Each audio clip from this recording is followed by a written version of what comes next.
നമസ്കാരം. അയർലൻഡിലെ ഇന്നത്തെ വാർത്തകളിലേക്ക് ഏവർക്കും സ്വാഗതം. പ്രധാന വാർത്തകൾ. Corona virus. അയർലൻഡിൽ 395 പുതിയ കേസുകൾ. അയർലൻഡിൽ കോവിഡ് സാഹചര്യം മൂലം വാടക, അതായത് റൂം റെന്റ് കുറയുന്നുവെന്ന് പുതിയ സർവേ. അയർലൻഡിൽ 200ഓളം തൊഴിലവസരങ്ങളുമായി ടിക്ടോക്ക്. അയർലൻഡിൽ 60% ആളുകൾ ഓൺലൈൻ തട്ടിപ്പിൽ ടാർഗറ്റ് ചെയ്യപ്പെടുന്നു. യൂറോസോണിൽ ഐറിഷ് മോർട്ട്ഗേജിന് 3ാം സ്ഥാനം. കൂടുതൽ വിശദാംശങ്ങളിലേക്ക്. ഇന്ന് അയർലൻഡിൽ 395 പുതിയ COVID-19 കേസുകൾ സ്ഥിരീകരിച്ചതായി national public health emergency team അറിയിച്ചു. കൂടാതെ ഒരു മരണവും ഇന്ന് അയർലൻഡിൽ സ്ഥിരീകരിച്ചു.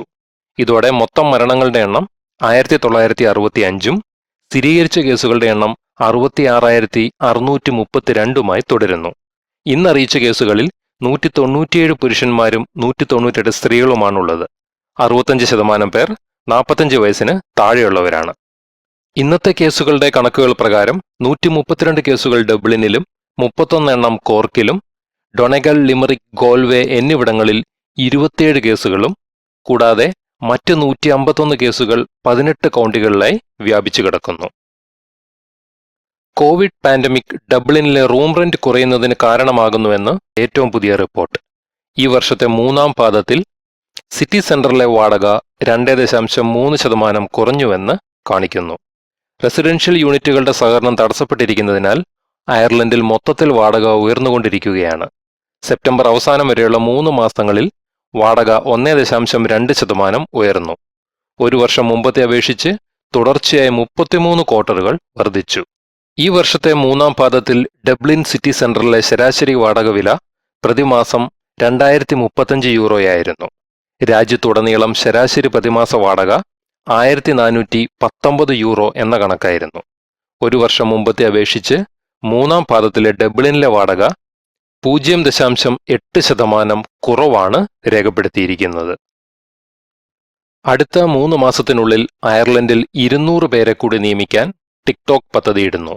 Chinese social media company TikTok 2021 തുടക്കത്തിൽ തങ്ങളുടെ ജീവനക്കാരുടെ എണ്ണം 1100 എത്തിക്കാനുള്ള പദ്ധതികൾ പ്രഖ്യാപിച്ചു. ജനുവരിയിൽ വെറും 20 പേർക്കായിരുന്നു ടിക്ടോക്ക് തൊഴിൽ നൽകിയത്. വ്യത്യസ്ത ഫിൽട്ടറുകളും ബാക്കിംഗ് ട്രാക്കുകളും ഉൾക്കൊള്ളുന്ന ഹ്രസ്വ വീഡിയോകൾ സൃഷ്ടിക്കാനും പങ്കിടാനും ടിക്ടോക്ക് ഉപയോക്താക്കളെ അനുവദിക്കുന്നു. കൂടാതെ 4 വർഷം മുമ്പ് സമാരംഭിച്ചതിന് ശേഷം നാടകീയമായ വളർച്ച ആസ്വദിക്കുകയും കൈവരിക്കുകയും ചെയ്തു ടിക്ടോക്ക്. ഇപ്പോൾ ഓരോ മാസവും 850 മില്യൺ യൂസേഴ്സ് ടിക്ടോക്ക് ഉപയോഗിക്കുന്നു. അതിൽ 100 മില്യൺ യൂസേഴ്സ് യൂറോപ്പിലാണ്. അയർലൻഡിൽ ഓൺലൈൻ തട്ടിപ്പുകൾ വ്യാപിക്കുന്നുവെന്ന് റിപ്പോർട്ടുകൾ. COVID-19 ഹിറ്റ് മുതൽ 10ൽ 4ൽ കൂടുതൽ പേർക്ക് ഇത്തരം തട്ടിപ്പ് ഭീഷണികൾ നേരിടേണ്ടി വരുന്നുവെന്ന് ബാങ്ക് ഓഫ് അയർലൻഡ് നടത്തിയ ഗവേഷണ റിപ്പോർട്ട്. കഴിഞ്ഞ ഏപ്രിലിൽ നിരവധി ദിവസങ്ങളിൽ ബാങ്ക് ഇഷ്യൂസ് കൈകാര്യം ചെയ്യുന്നതിനെക്കുറിച്ച് ഉപയോക്താക്കൾ ആശങ്ക പ്രകടിപ്പിച്ചിരുന്നു. ഈ അടുത്ത മാസങ്ങളിൽ ഇത്തരം അഴിമതികളിൽ വർധനവുണ്ടായിട്ടുണ്ട്. കാരണം ഉപയോക്താക്കൾ കൂടുതൽ പേരും ഓൺലൈനിൽ നീങ്ങുന്നു, അതിനാൽ കുറ്റവാളികളും. സാധാരണ അഴിമതികളിൽ ഒന്നാണ് സ്മിഷിംഗ്. ബാങ്കിംഗ് വിശദാംശങ്ങൾ ശേഖരിക്കുന്നതിനുള്ള ശ്രമമായ ഒരു ലിങ്ക് അടങ്ങിയ ഇമെയിൽ അല്ലെങ്കിൽ വാചക സന്ദേശം അയക്കുന്ന തട്ടിപ്പുകാർ ഇതിൽ ഉൾപ്പെടുന്നു. ഉപഭോക്തൃ ബാങ്ക് അക്കൗണ്ടുകളിൽ നിന്ന് ഫണ്ട് കൈമാറാൻ ആ വിശദാംശങ്ങൾ ഉപയോഗിക്കുന്നു.